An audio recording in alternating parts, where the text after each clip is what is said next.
Assalamualaikum warahmatullahi wabarakatuh. Saya Ani Maya Suryawati, Prodi Sistem Informasi, NIM 2502022001. Yang saya hormati Bapak Ibu dosen mata kuliah Bahasa Indonesia beserta seluruh teman-teman mahasiswa. Puji syukur kita panjatkan kehadirat Tuhan Yang Maha Esa. Pada kesempatan ini saya akan menyampaikan pidato dengan tema anti korupsi. Teman-teman sekalian, korupsi itu berasal dari kata Latin corruption yang berarti rusak atau busuk. Dalam Kamus Besar Bahasa Indonesia, korupsi diartikan penyelewengan atau penyalahgunaan uang negara untuk kepentingan pribadi atau kelompok. Korupsi merupakan masalah global yang berdampak serius terhadap kehidupan bangsa dan bernegara.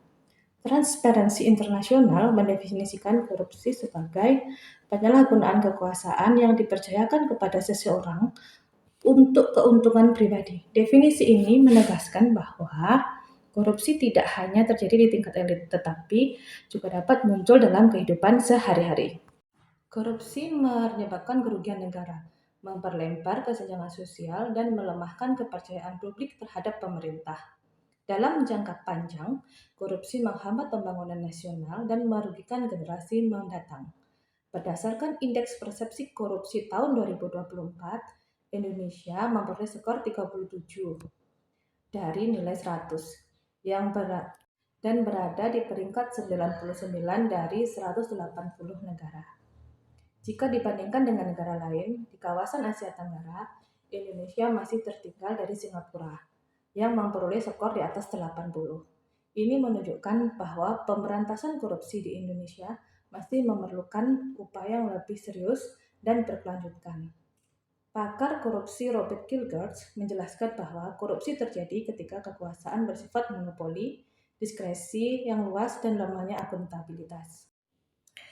Sementara itu, Amartya Sen menegaskan bahwa korupsi bukan hanya persoalan hukum, tetapi juga persoalan keadilan sosial dan pembangunan manusia. Teman-teman semuanya, contoh kasus korupsi di Indonesia terjadi pada PT Timah yang merupakan korupsi terbesar di Indonesia pada tahun 2015 sampai 2022 yang diperkirakan merugikan negara hingga 300 triliun. Kemudian di tingkat ASEAN ada Malaysia Development Berhad yang merugikan sekitar 4 miliar US dollar. Dana milik negara tersebut diselewengkan melupakan jaringan global yang melibatkan pejabat tinggi, termasuk mantan Perdana Menteri Malaysia. Dalam konteks inilah peran mahasiswa menjadi sangat penting. Mahasiswa sebagai kaum terdidik harus menjadi pelopor budaya anti korupsi.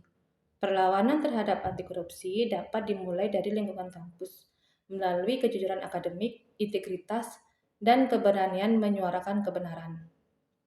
Jika generasi muda terbiasa bersikap jujur dalam hal kecil, maka mereka akan mampu menolak korupsi dalam skala besar ketika kelak mereka memegang jabatan. Akhir kata, marilah kita bersama-sama berkomitmen untuk menolak segala bentuk korupsi demi Indonesia yang lebih bersih, adil, dan bermartabat. Terima kasih atas perhatian teman-teman semua. Assalamualaikum warahmatullahi wabarakatuh.